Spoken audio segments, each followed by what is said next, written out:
Olá, sejam todos bem-vindos. Eu sou o professor Guilherme Alves de Melo Franco e estou a implementar no meu canal do YouTube,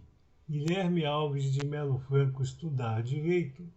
um curso sobre os direitos material e processual do trabalho.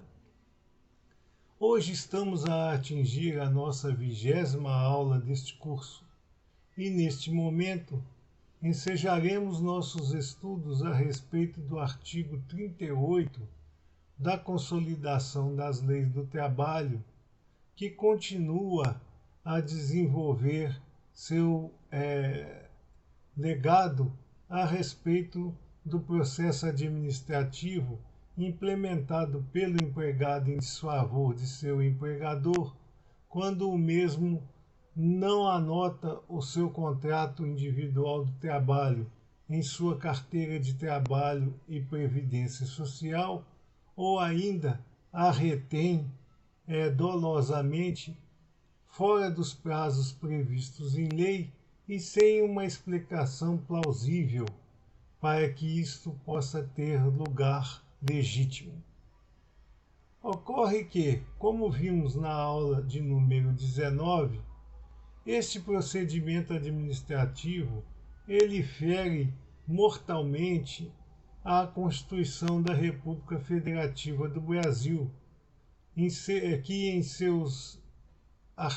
artigo 5º, incisos 37 e 53, determinam o surgimento do juiz natural, ou seja, aquele competente para dirimir as questões relativas a determinado entendimento ou desentendimento entre partes, que deve ser levado de forma indene de dúvidas à presença do Poder Judiciário e não à administração pública, como veremos a seguir. No caso em comento, o procedimento administrativo que estamos a estudar, ele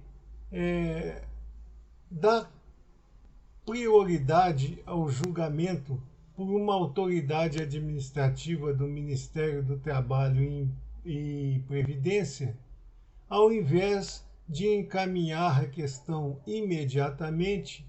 ao juiz do trabalho competente para esta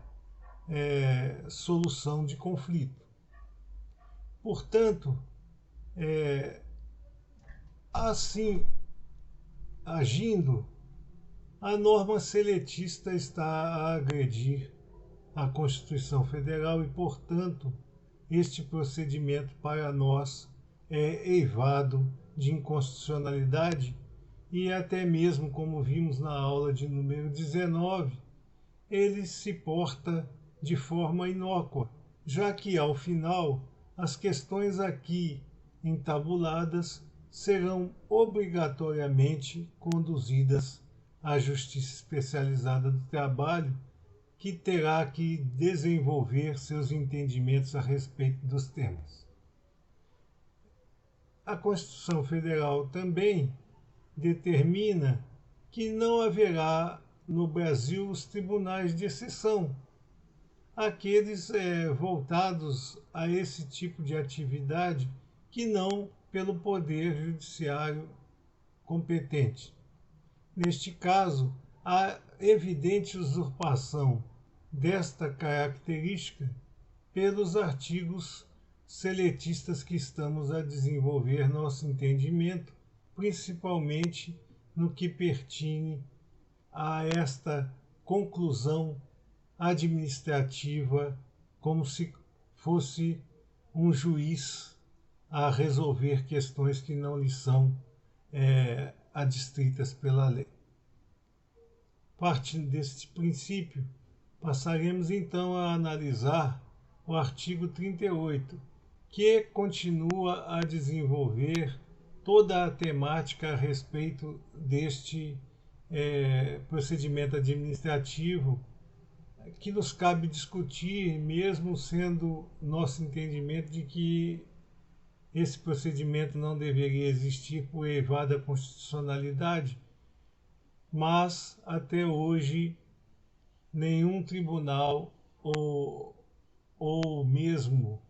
legislador se atentou para esse fato e continuam ativos os artigos seletistas neste sentido. O artigo 38 da Consolidação das Leis do Trabalho, ele diz que, comparecendo o empregador e recusando-se a fazer as anotações reclamadas, será lavrado um termo de comparecimento que deverá conter, entre outras coisas, entre outras narrativas, a indicação do lugar, do dia e da hora em que esse comparecimento do empregador se deu junto à Delegacia Regional do Trabalho do Ministério do Trabalho e Previdência, o nome, a residência do empregador e assegurando-lhe o prazo de 48 horas para fomentar as suas razões de defesa. Para nós, ainda que fosse possível considerar legal esse tipo de procedimento, o prazo de 48 horas em algumas questões é bastante exíguo e impossível de se fazer uma contestação à altura da gravidade dos delitos ali implementados como assumidos pelo empregador em face das declarações do seu empregado. Findo esse prazo de 48 horas, nós temos que o procedimento subirá para a autoridade administrativa analisá-lo e verificar se o que já se encontra no procedimento é suficiente para a sua decisão, para o seu julgamento, ou se há ainda necessidade de que sejam implementadas outras atividades paralelas no sentido de se chegar a um consenso a respeito deste procedimento e das culpas ou não constatadas pela atividade administrativa em questão. É neste ponto também que nós temos que bater sempre na tecla da inconstitucionalidade deste instituto administrativo, porque a culpa, o episódio da culpa, o teatro das situações enoveladas neste procedimento administrativo não poderiam ou não estariam agasalhados de forma legítima e legal para que o julgamento fosse estabelecido por uma mera autoridade administrativa, ao invés de se encaminhar o mesmo ao juiz competente para tanto, que é o juiz de uma das varas do trabalho que se apresenta legítima para julgar naquela região os procedimentos desta natureza. Aí também a gente reforça o nosso entendimento de que esse procedimento é totalmente inócuo, porque dificilmente, se o empregador chegar à conclusão que não deve fazer as anotações pretendidas, ele se arvorará do direito constitucional de amplo acesso à justiça e, portanto, à justiça do trabalho, e implementará uma ação reclamatória de direitos a esse respeito. Da mesma forma, o empregado que tiver a negativa administrativa a respeito de seu direito, e nesse pormenor ainda é mais inconstitucional a situação aqui apresentada, porque somente o juiz do trabalho é que pode aquilatar, através do processo judiciário do trabalho, a existência ou não de direito da parte a respeito daquela temática desenvolvida no procedimento administrativo.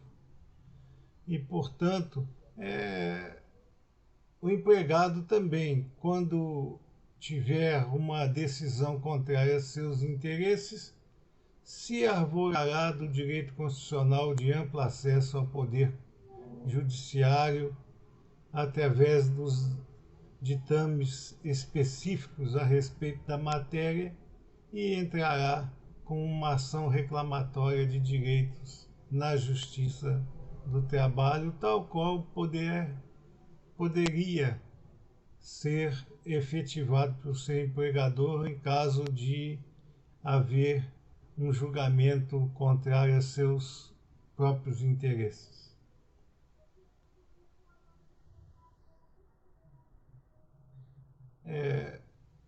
Neste pormenor,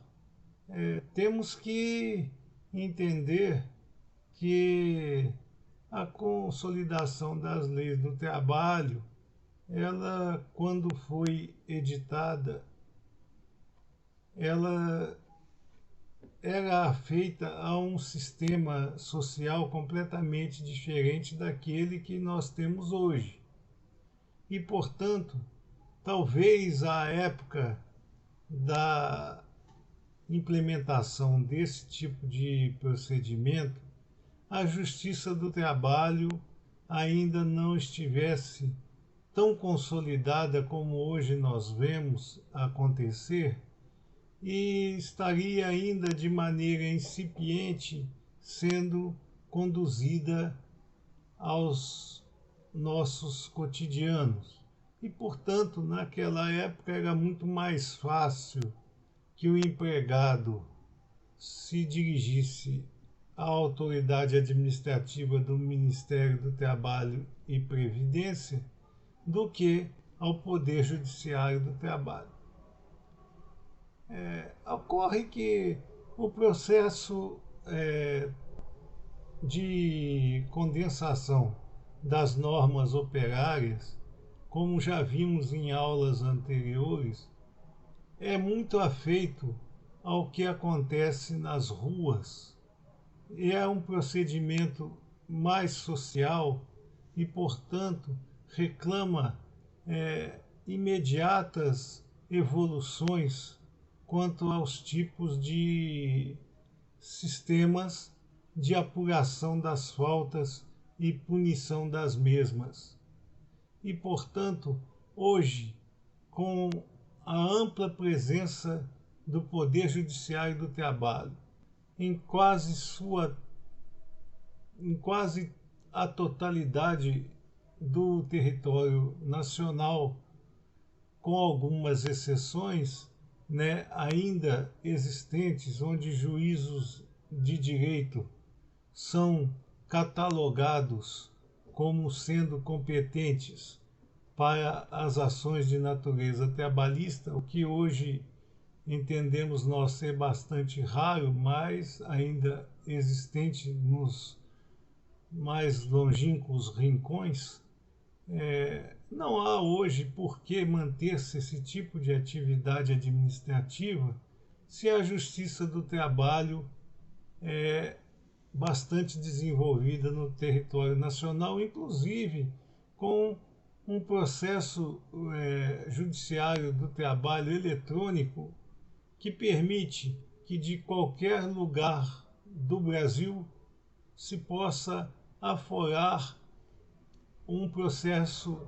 judiciário para dirimir justamente questões como estas que estamos a desenvolver nosso entendimento.